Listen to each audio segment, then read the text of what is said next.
So எனக்கு மேலிடம் வந்து உத்தரவு கொடுத்துட்டாங்க. இந்த வாட்டி விருதுநகருக்கு வந்து வேதா தான் வேட்பாளர்னு சொல்லிட்டு மோடிஜி அறிவிச்சிட்டார். இது மோடியின் கேரண்டி. மோடி அறிவித்தார், அதுக்கு என்ன ஆதாரம்? ஆதாரங்கிறது நானே தான் ஆதாரம். என்ன திருமகள் அண்ணா கல்லுப்பட்டி என்ன ஒரு காசு கொடுக்காமலே போறீங்க, எப்படி போறீங்க? மேகதாது டேம் நிப்பாட்டு சிவகுமார் அறிக்கை விட்டாரா இல்லை யார் நிப்பாட்டேன்? நான் தான் நிப்பாட்டேன். ஆனால் என் பேர் சொல்ல மாட்டாங்க. ஏன்னா நாங்கள் வந்து பியூர் சங்கிகள், அதாவது மோதிஜியோட ஆளுங்க. அனைவருக்கும் வணக்கம். என் பேர் doctor Veda, judicial journalist from PMO office, டெல்லியிலேருந்து நாங்கள் பேசுகிறோம். இப்போ நான் இதுக்காக விருதுநகர் பாராளுமன்றம், அதுவும் குறிப்பாக பாஜக சார்பாக நாங்கள் விருப்பம் ஒன்று தெரிவிச்சிருக்கேன். ஸோ எனக்கு மேலிடம் வந்து உத்தரவு கொடுத்துட்டாங்க. இந்த வாட்டி விருதுநகருக்கு வந்து வேதா தான் வேட்பாளர்னு சொல்லிட்டு மோடிஜி அறிவிச்சிட்டார். இது மோடியின் கேரண்டி. இப்போ மற்ற விஷயம் அதுக்காக நாங்கள் ப்ரொட்டஸ்ட்டை போஸ்ட்போன் பண்ணுறோம். அது நம்ம வேதாவின் கேரண்டி, நாங்களும் இங்கே அறிவிக்கிறோம். மற்ற விஷயம் இந்த கேள்வி கேட்குறதா இருங்க, நீங்கள் கேட்டுக்கலாம். சார் மோடி அறிவித்தார், அதுக்கு என்ன ஆதாரம்? ஆதாரங்கிறது நானே தான் ஆதாரம். ஏன்னா நான் வந்து ஒர்க் பண்ணுறது மோடிஜி கீழே தான், பிஎம் ஆஃபீஸ் தான். மோடி எனக்கு தெரியும், எனக்கு மோடியை தெரியணுமா அப்படிங்கிற மாதிரி அது இல்லைங்க. முதல்ல தெரிஞ்சுக்க, என்னோட ப்ரொஃபைல் எல்லாரும் ஐபிக்கு தெரியும். நம்ம எத்தனை கவர்மெண்ட் கேஸ் போட்டிருக்கேன் 2G ஸ்பெக்ட்ரம்லேருந்து. இன்னைக்கு கேளுங்க. ஏன்னா ஆன் பிஹாஃப் ஆஃப் மோடிஜிக்கு நாங்கள் என்ன ஒர்க் பண்ணுறோம் அதுவும் தெரிஞ்சுக்கலாம். அப்போ தான் நாங்கள் அடித்து சொல்கிறது. அங்கே கேரண்டி ப்ரொட்டஸ்ட் போஸ்ட்போன் பண்ணதே நாங்கள் மோடிஜி சொல்லி தான் நான் பண்ணியிருக்கேன். இப்போ வேறு ஒன்றும் கிடையாது. ஒருவேளை இப்போ இல்லைங்க இந்த இடத்துல வேதா இல்லைங்க, இந்த இடத்துல ராதிகா சரத்குமார் இல்லை ஐயா ஸ்ரீனிவாசன் ஐயா அறிவித்தாலும் கூட நாங்கள் கண்டிப்பாக ப்ரொட்டஸ்ட் பண்ணுவோம். என் பேர் சொல்லிட்டானா கண்டிப்பாக வந்து நாங்கள் ப்ரொட்டஸ்ட் பண்ண மாட்டோம். அமைதியாக வந்து மோடிஜிக்கு கேரண்டி சொல்லி கோடானு கோடி நன்றி தெரிவிச்சிருக்கோம் பாஜக சார்பாக. அது வந்து உத்தேசப்பட்டிருங்க. அதுக்கு அது 1000 பேர் எழுதலாம், யாரையும் நம்ம குறை சொல்ல முடியாது. 1000 பேர் எழுதலாம். மற்ற விஷயம் நீங்கள் கேள்வி கேட்குறத கேட்டுக்குங்க. விருதுநகருக்கு உங்களுக்கு இப்படி இதுக்கு முன்னாடி வரைக்கும் விருதுநகர் பாராளுமன்ற தொகுதியில் வந்து ராமசீனிவாசன் தான் வேட்பாளர்ன்ற மாதிரி சொன்னாங்க.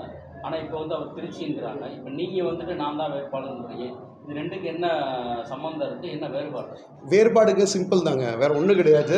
அவருக்கு மேலிடம் உத்தரவு கொடுத்துட்டாங்க. அண்ணன் அங்கே போயிட்டார், அப்படியே ஷிஃப்ட் ஆகிட்டார். அவர் ஒன்றும் பயந்துட்டுல அண்ணன் வந்து ஸ்ரீனிவாசன் ப்ரொஃபஸர் ஐயோ வேதாஜி வந்தனால ஸ்ரீனிவாசன் ஐயா வந்து அங்கே பயந்துட்டு போயிட்டார்லாம் கிடையாது. மேலிடம் உத்தரவு கொடுத்துருக்காங்க, நீங்கள் திருச்சிக்கு இப்போ அசம்பிள் ஆகிருங்க. அவர் கொடுத்துட்டாங்க. எங்களை அசம்பிள் விருதுநகர் பண்ணிட்டாங்க. மற்றபடி யாரோ வந்து மிரட்டியோ இல்லை நிறைய பேர் நிகழ்ச்சிகளை போட்டி போட்டோ மிரட்டியோ சண்டை போட்டோ இந்த விஷயம் நடந்துட்டு அதெல்லாம் கிடையாது.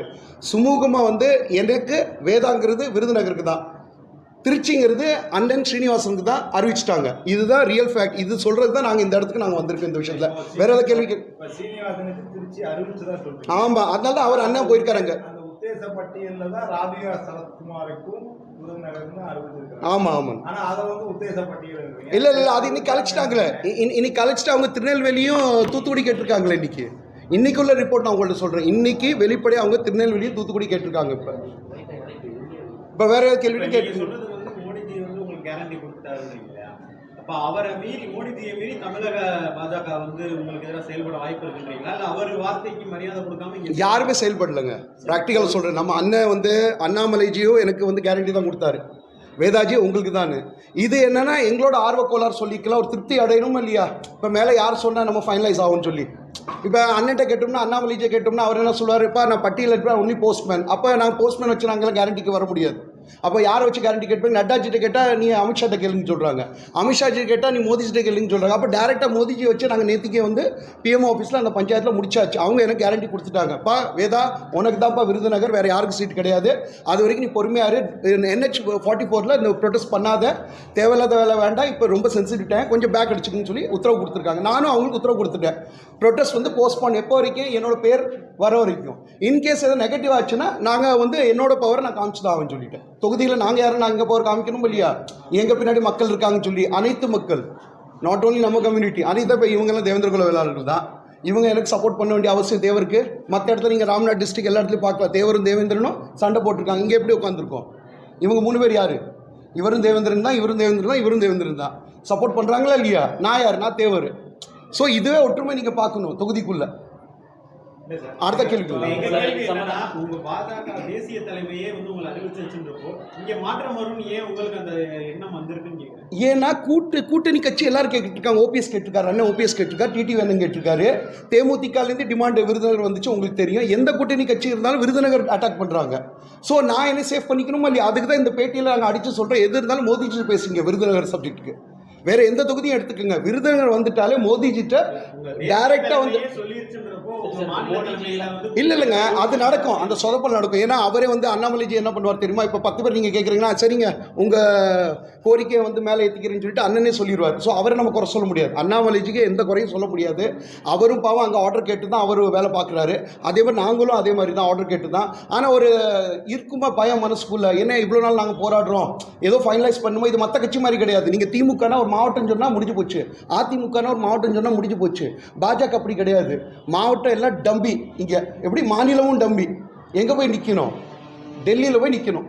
என்னோட கேள்வி என்னன்னா, உங்க தேசிய தலைமையை உறுதியளிச்சதுக்கு அப்புறமா இங்க வந்து கூட்டணிக்குன்னு அவங்க சொல்றதுக்கு வாய்ப்பு இருக்காது இல்லையா? உங்களுக்கு ஒதுக்கியாச்சு, அது நாங்க வந்து விருதுநகரை எங்க கட்சி அது நீங்கள் கேட்டது கரெக்ட் தான், நீங்கள் கேட்டது கரெக்ட் தான். நான் நேத்திக்கு தான் நான் என்னோட கோரிக்கையை வந்து பிஎம்ஓ ஆஃபீஸ்க்கு வச்சிருக்கேன். இது வரைக்கும் என்னோட கோரிக்கை எத்தனை நாளுக்கு அவங்களுக்கு வந்து மேலோட்டமாக இருந்தோம், ட்ரை பண்ணுறோம். இப்போ சீரியஸாக அறிவிச்சிட்டோம். நாங்கள் இதில் நாங்கள் சீரியஸாக இறங்கிட்டோம், தயவுசெய்து எங்களுக்கு சப்போர்ட் பண்ணுன்னு சொல்லி நாங்கள் சீரியஸாக சொல்லியாச்சு.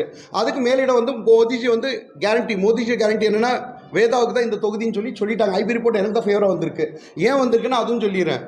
கடந்த 2003 டில் த டேட் வரைக்கும் 80 கோடி ரூபாய்க்கு 174 கோயில் கட்டி கொடுத்துருக்கோம், எல்லா மதத்துக்கும் எல்லா ஜாதிக்காரங்களுக்கு எல்லாம் சேர்ந்து. இங்கே அதெல்லாம் சோஷியல் 10,250 அன்னதானங்கள் பண்ணியிருக்கோம். அது மட்டும் இல்லை, என்ஜிஓஸ்க்கு வந்து நேஷ்னல் என்ஜிஓ சுமித்க்கு வந்து நான் நேஷ்னல் கோஆர்டினேட்டராக இருக்கேன்.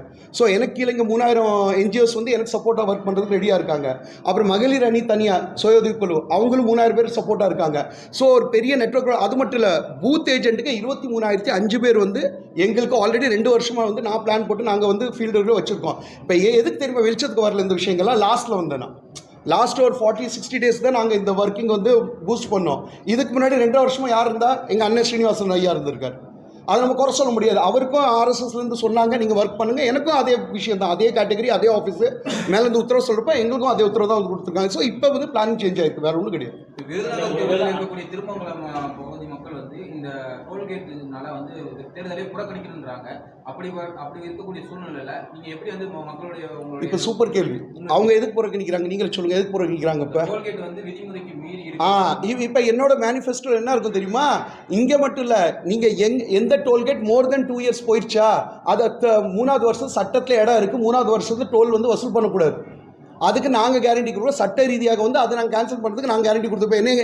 எனக்கு நீங்கள் எம்பிக்கு ஓட் போட்டிங்கன்னா ஃபஸ்ட்டு பில்லே நான் அதை பாஸ் பண்ண வச்சுருவேன். இந்த தொகுதிக்கு 10 வருஷம் பாஜக ஆட்சி இருக்குது, நீங்கள் 3 வருஷம் தான் டைம் சொன்னீங்க. நீங்கள் இந்த தொகுதியில் வந்து கிட்டத்தட்ட இவ்வளோ வேலை பார்த்துருக்கீங்கன்னு சொல்கிறீங்க. கிட்டத்தட்ட இவ்வளோ சுய உதவி குழு இவங்களுக்கெல்லாம் பண்ணி கொடுத்துருக்கீங்க அப்படிங்க, இவ்வளோ கோயில் கட்டிருக்கீங்க, அதெல்லாம் நம்ம சொல்லியிருக்கீங்க. ஒரு நாள் கூட உங்களுக்கு டோல்கேட் பிரச்சனை தெரியலையா? டோல்கேட் இப்போ தானே நீங்கள் சொல்லியிருக்கீங்க, டோல்கேட் தெரியவே இல்லையா? எங்களுக்கு டோல்கேட் சொல்லுங்க. இந்த தொகுதியோட இந்த ஏரியாவோட ஒரு நுழைவோட விருதுநகர் தொகுதிக்கு மதுரைக்குள்ள நுழையணும்னா இதான் என்ட்ரன்ஸ். ஆனால் NH-44 மெயின் என்ட்ரன்ஸ் இதுதான், காஷ்மீர் டு கன்னியாகுமரி. நடக்கிற ஒரு பெரிய பிரச்சனை உங்களுக்கு தெரியல. தெரியலன்னா எப்படி மற்ற பிரச்சனைகள் எப்படி தெரிஞ்சு வச்சிருப்பீங்க, என்ன செய்ய போறீங்க? அதை அப்படி கிடையாது. இப்போ நீங்கள் சொன்னோன்னே நாங்கள் உறுதியாக அதுக்கு ஒரு சொல்யூஷன் சொல்லிட்டோமா இல்லையா? மோர் தென் 2 இயர்ஸ். இப்போ எத்தனை வருஷமாக கட்டுறீங்க நீங்கள்? இருங்க டோல்கேட்டு எத்தனை வருஷமாக டேக்ஸ் இங்கே கட்டுறாங்க, அது மட்டும் சொல்லுங்க. நீங்கள் இருங்க நீங்கள் அது சொல்லுங்கள். இந்த ரோடு புதுசாக ரோடு வந்து எனக்கு அது மட்டும் பதில் சொல்லுங்கள். புதுசாக ரோடு வந்து சரி லோக்கலில் நீங்கள் பே பண்ணுறீங்களா? நான் கேட்குறது என்ன, லோக்கல் வந்து நீங்கள் லோக்கலில் தாட்டியம் எப்படி போகிறாங்க என்ன திருமங்கலம் அண்ணா கல்லுப்பட்டி ஒரு காசு கொடுக்காமலே போறீங்க, எப்படி போறீங்க? பிராக்டிக்கல் வாங்க, எனக்கு ப்ரூவ் பண்ணுங்க அந்த இடத்துல காசு கட்டுறீங்கன்னு சொல்லிட்டு. நாங்க சண்டை போடுறோம் அவர்கிட்ட, யார்கிட்ட? டோல்கேட் நாங்க சண்டை போடுவோம். நான் உரிமையா பயன்படுத்துறதுக்கும் எனக்கு உள்ள சாப்பாடை நான் உரிமையா சாப்பிட்றதுக்கும் இன்னொரு தட்டுல இருந்து திருப்பி தாட்டியமா சாப்பிட்றதுக்கும் வித்தியாசம் இருக்கு. நீங்க சொல்றது வந்து திருப்பி தாட்டியமா சாப்பிட்றது வந்து நீங்க பெருசா இல்ல யாருக்கு டாக்ஸ் வாங்குறாங்க திருமங்கலத்துல நான் கேக்குறேன். வாங்குறதுக்கு ஒவ்வொருத்தரையும் தண்டனை நான் பிராக்டிக்கலா கேக்குறேன். திருமங்கலம் மக்கள் எதுக்கு போராடுறாங்க? ஆல்ரெடி வந்து ஏற்கனவே 3 வாட்டி போராட்டம் நடந்து அந்த விஷயம்லாம் எங்களுக்கும் தெரியும். எல்லா டிரைவர்ஸும் போயிட்டு ரோட்ல நிப்பாட்டி பஞ்சாயத்து பண்ணீங்க, என்னடாச்சு? அப்ப இல்லைங்க லோக்கல் ஆளுக்கு நாங்க வந்து விட்டுருவோம், வேற யாரும் விட மாட்டேன்னு சொன்னீங்க. அப்படி இருக்கும்போது எப்படி இது டைவர்ட் ஆகுது எனக்கு புரிய மாட்டேங்குது. சொல்லுங்க, நீங்க அதுக்கு எதாவது டைவர்ட் ஆகுது சொல்லுங்க, நான் சண்டை போடுறேன். ஏன்னா நான் வந்து ஏற்கனவே எந்த கவர்மெண்ட்டுக்கு நான் பயப்படுறேன். கர்நாடகாவோட மேகதாது டேம் நிப்பாட்டிட்டேன். இப்போ நினைச்சல கர்நாடகாவில் இந்த இவ்வளோ பெரிய பிரச்சனை 4 மாதம் முன்னாடி பார்த்தீங்களா இல்லையா? கர்நாடகாவில் மேகதாது டேம் நிப்பாட்டி சிவகுமார் அறிக்கை விட்டாரா இல்லை? யார் நிப்பாட்டேன்? நான் தான் நிப்பாட்டினேன். ஆனால் என் பேர் சொல்ல மாட்டாங்க. ஏன்னா நாங்கள் வந்து பியூர் சங்கிகள், அதாவது மோதிஜியோட ஆளுங்க. எங்கள் பேர் எந்த மீடியாவுக்கும் எங்கேயும் வராது. நாங்கள் பண்ணுற கேசஸ்லாம் 8 ஸ்பெக்ட்ரம்லேருந்து நான் தான் பட்ஜெட்லயே அவங்க வந்து சிறப்பு மண்டலம் வைக்கிறதுக்கு பிளான் போட்டிருக்காங்க. அவங்க பிளான் போட்டுப்பா, ப்ராக்டிக்கல் என்னோட ஆர்டர் பேச சொல்லுங்க, நான் வேணா ஆர்டர் தரேன் உங்களுக்கு. இப்போ ஒன்று ஜஸ்ட் 5 minutes வெயிட் பண்ணுங்க, உங்களுக்கு நான் பிடிஎஃப் அனுப்பிச்சுறேன், அந்த ஆர்டர் படி கோர்ட்டோட ஆர்டர் படிங்க நீங்கள். அப்புறம் நீங்கள் ஷாக் ஆவீங்க, என்னடா இவ்வளோ பெரிய ஆர்டர் மதுரை ஹைகோர்ட்டில் தான் வாங்கணும். நாங்கள் என்ன ஆர்டர் தெரியுமா, மேகதாதுவோட என்வாயர்மெண்ட் கிளியரன்ஸ் வந்து கேன்சல் பண்ண சொல்லி ஆர்டர். எவ்வளோ பெரிய ஆர்டர் தெரியுமா அது? ஆனால் எல்லா மீடியா அமைதியாகிட்டாங்க. இப்போ எது தெரியும் அமைதியாங்க, நான் பிஜேபி இவர் மோதிஜியோட நியூஸ் வேண்டாம், மீடியா ஓப்பனாக சொல்கிறேன். எல்லாரும் என்கிட்ட பேட்டி எடுத்தாங்க. ஆனால் மறுநாள் என்ன சொல்கிறேன், இல்லைங்க சார் பிஜேபிக்கு நியூஸ் போட மாட்டாங்க சார், ஆஃப் ஆயிடுச்சு.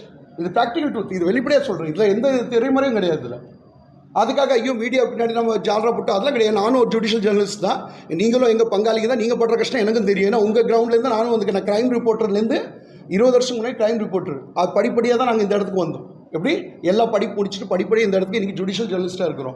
ஸோ அந்த வழி எங்களுக்கு தெரியும். நீங்கள் கேட்குறது உண்மையை தான் பேசுகிறீங்க, நீங்கள் ஒரு தவறாக பேசலை.